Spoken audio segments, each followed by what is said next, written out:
Friends, thank you for being here today. We stand at a precipice in global financial history, a moment that future economic historians will likely look back upon as the definitive turning point for the fiat currency experiment. If you have been sensing a shift in the economic atmosphere, a feeling that the traditional rules of investing and saving no longer apply, or that the volatility we are witnessing in the markets is symptomatic of a much deeper structural fracture, your instincts are entirely correct. We are not merely looking at a market correction. We are witnessing the mathematical, inevitable collision between paper derivatives and physical reality.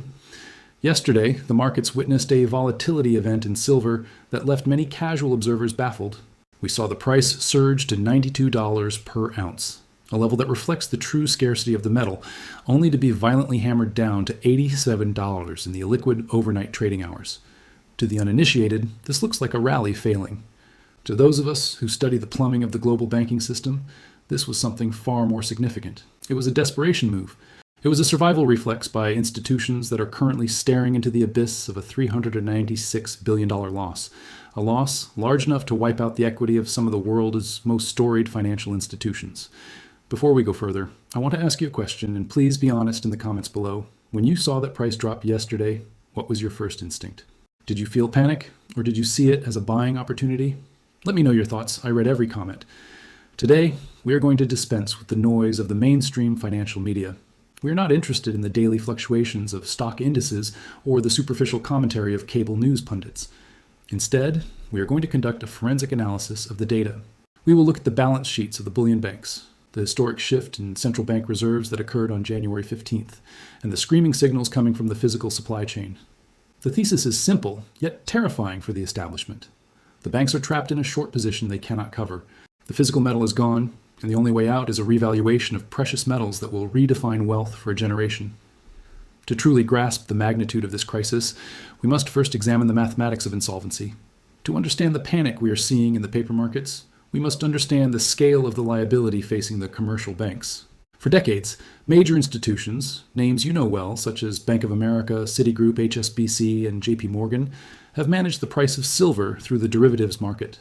They sell paper contracts, essentially promises to deliver silver that they do not possess, to manage volatility, and, in many cases, to suppress the price of what is essentially a barometer for inflation. However, this game of musical chairs works only as long as the price remains contained, and crucially, as long as investors are willing to hold paper contracts rather than demanding the physical metal. That dynamic has shattered. According to the latest available data regarding open interest and bank participation reports, the commercial banks are currently holding a net short position of approximately 4.4 billion ounces of silver across all maturities and derivative structures. In a low-price environment, this liability is manageable. It is a line item on a balance sheet, a cost of doing business. But we are no longer in a low-price environment. Let us do the arithmetic together. At a market price of 90 per ounce, a level we breached just yesterday, that short position of 4.4 billion ounces represents a financial liability of 396 billion. To put that number into perspective, we must look at the capitalization of the entities holding the bag. As of the most recent market close, the market capitalization of Bank of America hovers around $250 billion. Citigroup is valued at approximately $120 billion. The math is stark and unforgiving. If the price of silver sustains a level of $90 to $100 per ounce, the losses on these short positions would exceed the entire market value of these institutions. This is not a matter of a bad quarter or a dip in earnings. We are discussing technical insolvency. If these banks were forced to mark these positions to market and cover them at 100 per ounce, they would effectively be bankrupt. They would require an immediate recapitalization by the Federal Reserve, a bailout that would dwarf what we saw in 2008. This reality explains the price action we witnessed yesterday. When silver hit $92, the algorithms at these trading desks signaled a code red. They did not sell because the asset was overvalued. They sold because they had to. They dumped massive volumes of paper contracts into the thinly traded Asian and European sessions to trigger stop-loss orders on leveraged traders. By forcing the price down $5 in a matter of hours, they relieved the immediate pressure on their margin requirements. They bought themselves another day of survival. But here's the critical takeaway for the prudent investor. Price suppression via paper dumping is a finite strategy. It burns capital, and more importantly, it does not create a single ounce of physical silver. It creates an illusion of supply, but it does not solve the structural deficit. The banks are fighting a war against the fundamentals of supply and demand, and history teaches us that while market manipulation can distort prices in the short term, the physical reality always wins in the end. I'm curious to hear from those of you who lived through the 1980s silver spike or the 2008 crash. Do you see similarities between the bank's behavior then and what they are doing right now?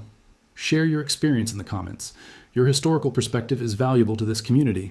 This brings us to a historic turning point, a moment I call the crossing of the Rubicon in global finance. While the commercial banks are fighting for survival in the future's pits, a far more significant shift has occurred at the macroeconomic level, a shift that fundamentally alters the landscape for the US dollar and, by extension, precious metals. On Thursday, January 15th, a quiet but seismic event occurred in the world of central banking.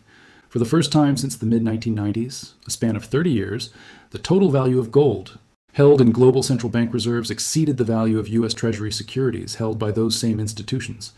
We must pause to appreciate the gravity of this metric. For half a century, since President Nixon closed the gold window in 1971 and ended the Bretton Woods system, the U.S. Treasury bond has been the undisputed pristine asset of the global financial system. It was the reserve asset of choice.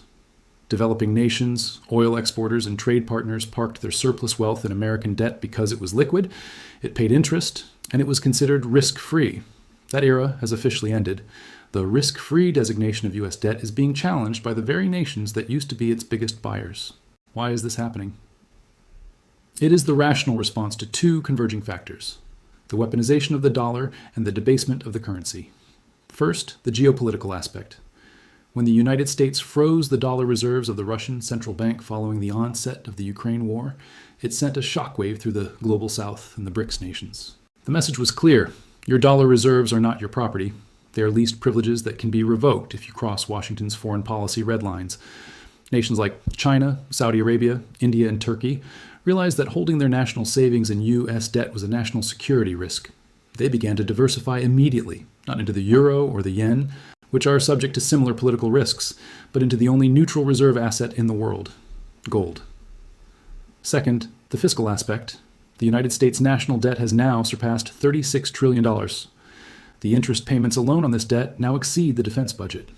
We are witnessing the exponential phase of debt monetization, where the Federal Reserve must print currency to buy the bonds that no one else wants. Foreign central bankers are not mathematically illiterate. They see the trajectory. They understand that the purchasing power of the dollar is being sacrificed to keep the government solvent. The crossover event, where gold reserves surpass Treasury holdings, is the global vote of no confidence. It is the world crossing the Rubicon. They are stating, with their balance sheets, that they trust a yellow metal that pays no yield more than they trust the full faith and credit of the United States government. This leads to a critical question for every American saver. If foreign central banks don't trust the US dollar anymore, should you? Who do you trust more to protect your retirement over the next decade? The Federal Reserve or gold? Type Fed or gold in the comments below. This rotation into gold is the foundation for the silver thesis. Silver is often described as high beta gold. It moves in the same direction, but with much greater velocity. As the monetary premium returns to gold, as it becomes the primary reserve asset again, that monetary premium will inevitably flow into silver. But unlike gold, silver has a dual identity. It is money, yes, but it is also an indispensable industrial metal, and that dual demand is creating a squeeze that the paper markets can no longer hide. Now let us turn our attention away from the paper derivatives and look at the screaming signals coming directly from the physical market. If the paper price of silver were an accurate reflection of reality, we would expect to see ample supply available for delivery. We would expect a market in contango, where future prices are higher than spot prices to account for storage and insurance. Instead, we are seeing the exact opposite. We are seeing a market in extreme distress. There are two specific indicators from the physical market that prove the 87 spot price is a fabrication. The first is the lease rate.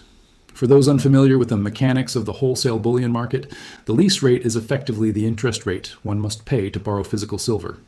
In a normal, healthy market, lease rates are negligible, often between 0.5% and 1%. This is because there is typically plenty of 1,000-ounce bars sitting in vaults in London and New York, and owners are happy to lend them out for a small return. Currently, however, silver lease rates have gone vertical. We are seeing rates spike to 5%, 10%, and in some specific intraday markets as high as 20%.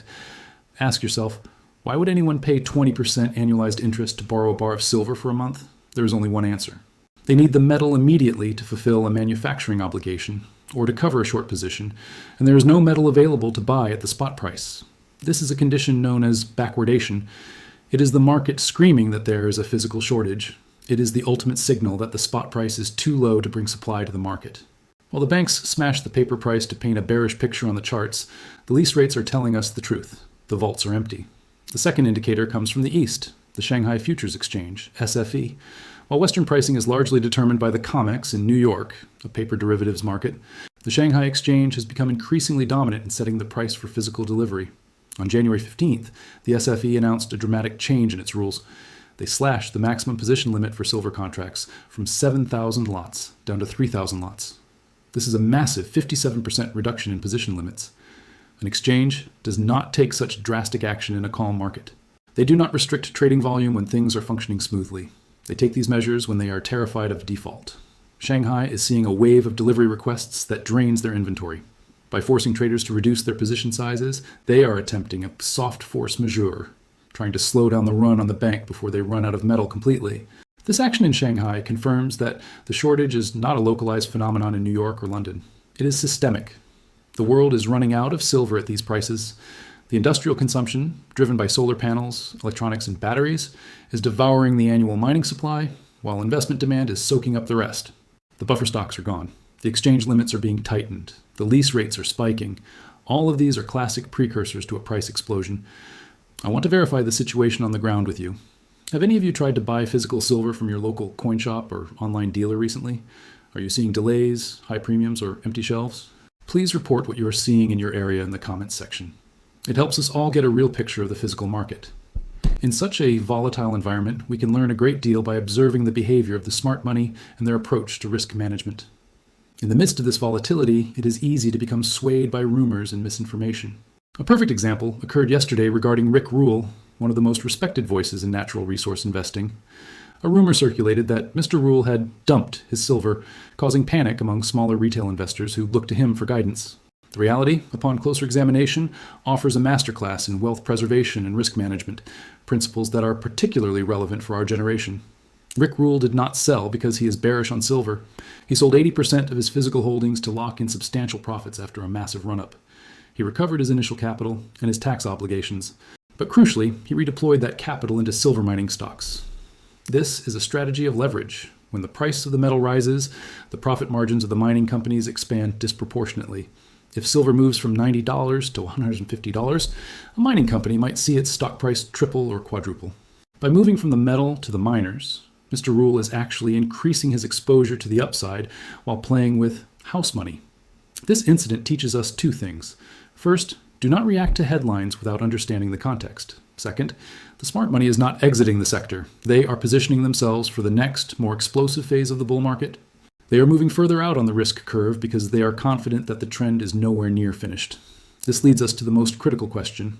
What do the long-term valuation models tell us about the true fair value of silver? So, where is this all heading? If the banks are forced to cover, and if the dollar continues to lose its reserve status, what is the fair value of silver? To answer this, we look to the work of the investment firm VanEck and the economic models pioneered by the legendary Jim Sinclair. Sinclair was famous for predicting the gold run of the 1970s using a model that balanced the money supply against gold reserves. His logic was that eventually, for confidence to be restored in a currency, it must be implicitly backed by the gold held by the sovereign issuer. VanEck recently updated this model for the current economic landscape. They looked at the global M2 money supply, which includes cash, checking deposits, and easily convertible near money, and compared it to global gold reserves. The numbers are staggering. The model suggests that to fully back the global money supply today, gold would need to be priced at approximately $184,000 per ounce. Now, let us be clear. I am not suggesting gold will trade at $184,000 next week, or even next year. This is a theoretical model of fair value, in a scenario where the fiat system collapses and must be reset against hard assets. It is the ceiling of possibility. However, even if we achieve only a fraction of that reality, the implications for silver are profound. Historically, the gold to silver ratio, the number of silver ounces required to buy 1 ounce of gold, geologically sits around 15:1. In the modern financial era, it has fluctuated wildly, recently sitting near 80.1 and tightening to 60.1 during rallies. Let us apply conservative math to the VanEck forecast.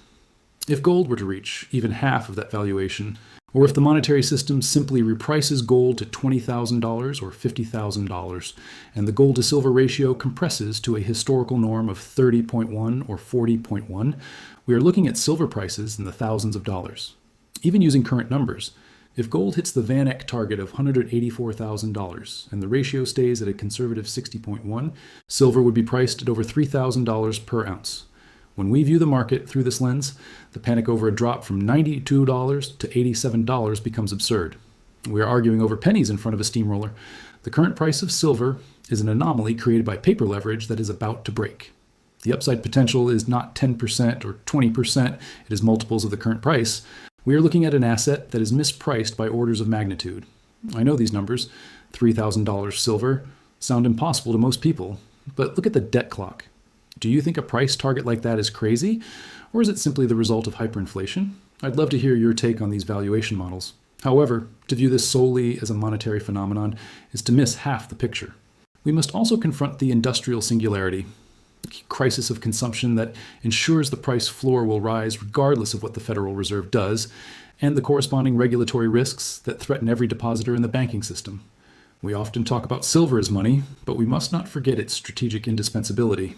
Silver is the most electrically conductive metal on the periodic table.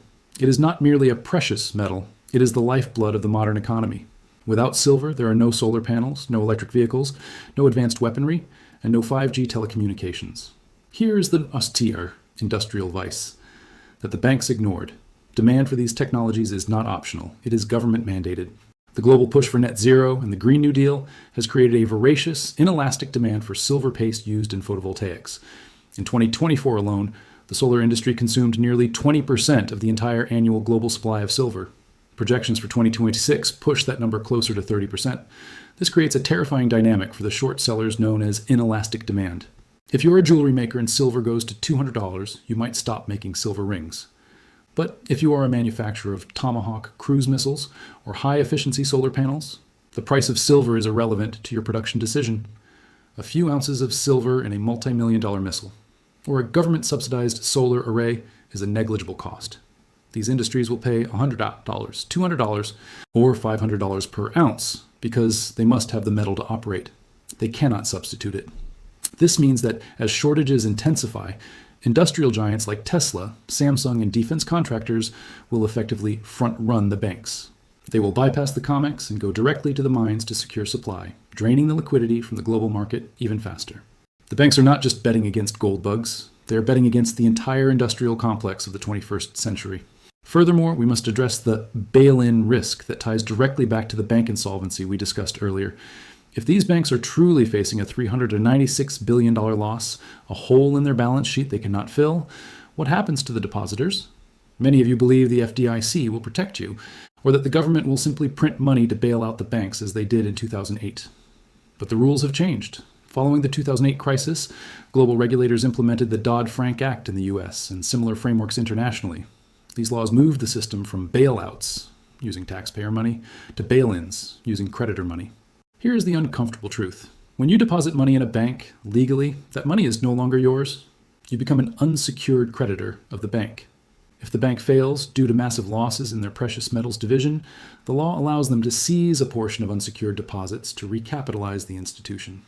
We saw this happen in Cyprus in 2013, where depositors woke up to find substantial percentages of their savings confiscated to save the bank. With the bullion banks leveraged to the hilt and facing insolvency from a silver squeeze, keeping significant capital within the banking system is a risk that offers no reward. By holding physical silver outside the banking system, you are not just investing. You are removing your wealth from the blast radius of a potential bail-in event. You are eliminating counterparty risk in a world where the counterparties are mathematically bankrupt. Does the thought of a bail-in, of the bank legally taking your savings to cover their bad bets, worry you? It certainly worries me. If you've already taken steps to secure your assets outside the system, you are ahead of 99% of the population. We are now approaching the endgame, leading us to our conclusion and the very real possibility of a force majeure event. The signals are flashing red across the dashboard of the global financial system. We have the central banks abandoning the dollar for gold, signaling the end of the debt-based hegemony. We have the commercial banks sitting on a $396 billion powder keg of short positions that they cannot cover without bankrupting themselves. We have the physical exchanges in Shanghai restricting trading to prevent a default. We have lease rates spiking to usury levels because there is no metal to borrow. The drop in price we witnessed yesterday was likely the last gasp of the suppression machine, a bear trap designed to shake the confidence of the weak hands. The banks know they are cornered. They know that once silver breaks $100 decisively, the psychological barrier breaks with it. The rush for physical metal will overwhelm the paper mechanism. At that point, we face the very real possibility of a force majeure. This is a legal clause that allows exchanges to settle contracts in cash rather than delivering the physical commodity, because the commodity simply aren't there. If you hold paper silver, an ETF, a futures contract, or an unallocated pool account, you may wake up one morning to find your position closed out at $90, while the physical metal trades on the street for $200 or $300. You will get your fiat currency back, but you will not get the silver, and you will not participate in the true wealth transfer. For those of us in the baby boomer generation, we have spent a lifetime building our savings. We have worked hard, paid our taxes, and followed the rules. We cannot afford to see our purchasing power evaporated by the desperate machinations of a banking system that has lost its way. The strategy, therefore, is one of patience and possession. Do not be shaken by volatility. Do not be scared out of your position by bank-manufactured dips. Ensure that your exposure is to the physical asset or to directly owned equities and high-quality producers, not to paper promises that can be broken with a keystroke. The $396 billion loss facing the banks is their problem. Do not make it yours by selling your insurance policy just before the house catches fire. The fundamentals are on our side. The history of money is on our side. And the math, as we have seen, is undeniable. Stay calm, stay diversified. And most importantly, hold the line. If you found this analysis helpful, please share this video with a friend who needs to wake up to what's happening. And don't forget to subscribe and turn on notifications so you don't miss the next update when the price moves again. Thank you.